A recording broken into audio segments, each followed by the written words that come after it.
السلام علیکم دلچسپ دنیا کے دیکھنے اور سننے والے معزز احباب، عثمانی تاریخ کا سنہری باب سلطان سلیمان قانونی کے دور 1494 سے 1566 تک رہا۔ سلطنت عثمانیہ کے عظیم ترین حکمرانوں میں شمار ہوتے ہیں۔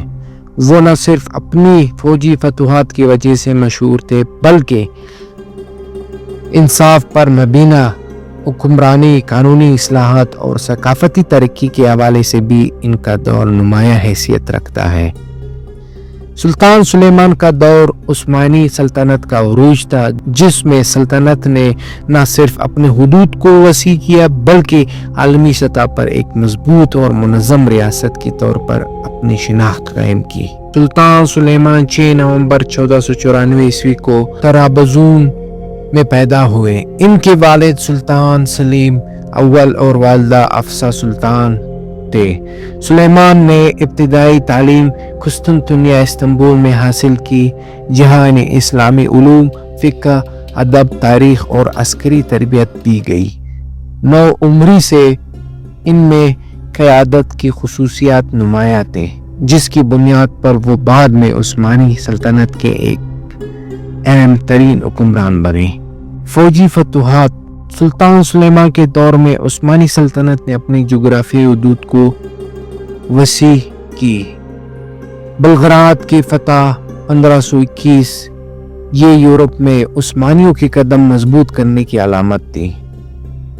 رودس کی فتح 1522 سلیمان نے مشہور جزیرہ رودس کو اپنے سلطنت میں شامل کیا، جو اس وقت عیسائی نیتھس پیٹلر کی زیر تسلط تھا۔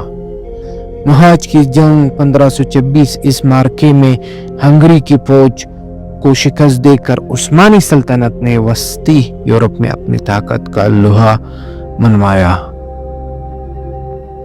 ویانا کا محاصرہ 1529 اگرچہ یہ محاصرہ کامیاب نہ ہو سکا لیکن عثمانیوں کی یورپ میں موجودگی کو مضبوط کرنے میں کردار ادا کیا۔ سلطان سلیمان کو قانونی کا لقب ان کی شاندار قانونی اصلاحات کی بدولت دیا گیا۔ انہوں نے عثمانی قوانین کو اثر نو ترتیب دیا جو قانون نامہ کے نام سے مشہور ہے۔ ان قوانین نے انصاف، زراعت، تجارت اور ٹیکس کے نظام کو بہتر بنایا۔ ان کی پالیسیوں نے نہ صرف عام عوام بلکہ اشرافیہ کے درمیان بھی مساوات کو فروغ دیا۔ سلطان سلیمان کا دور عثمانی فن و ثقافت کا عروج تھا۔ معمار سنان سلطان کے دور میں عظیم معمار سنان نے شاندار عمارت تخلیق کیے، جن میں سلمانیہ مسجد استنبول سب سے نمایاں ہے۔ سلیمان خود بھی ایک شاعر تھے اور محبی کے قلم نام سے فارسی اور ترکی میں اشعار لکھتے تھے۔ سلیمان کے دور میں سلطنت عثمانیہ نے مغربی طاقتوں کے ساتھ سفارتی تعلقات کو فروغ دیا۔ فرانس کے ساتھ تجارتی معاہدے ان کی خارجہ پالیسی کا ایک اہم پہلو تھے، جنہوں نے یورپ اور عثمانیوں کے درمیان اقتصادی تعلقات کو مضبوط کیا۔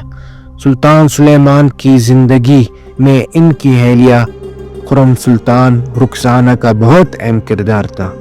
خرم سلطان ایک کنیز تھی جنہوں نے سلطان کو دل جیت لیا اور بعد میں عثمانی سلطنت کی ملکہ بن گئی۔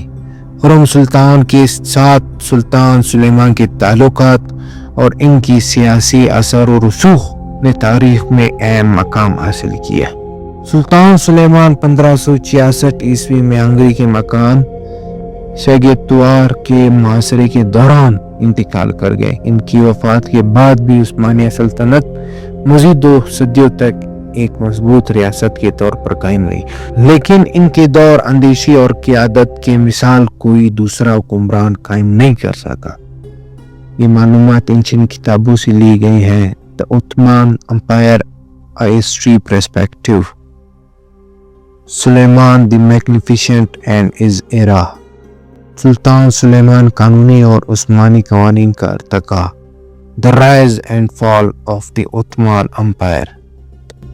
یہ مضمون سلطان سلیمان کی شاندار دور حکومت ان کی قانونی اصلاحات اور ثقافتی ترقی کو نمایاں کرتا ہے، جو آج بھی دنیا بھر میں مورخین کے لیے تحقیق کا ایک اہم موضوع ہے۔ ویڈیو پسند آنے کی صورت میں شیئر کریں اور ساتھ میں چینل کو بھی سبسکرائب کریں اور اپنے قیمتی آراء سے ہمیں آگاہ کریں تاکہ ہم اس طرح نئے ویڈیوز آپ کے لیے لا سکیں۔ تب تک کے لیے اللہ حافظ۔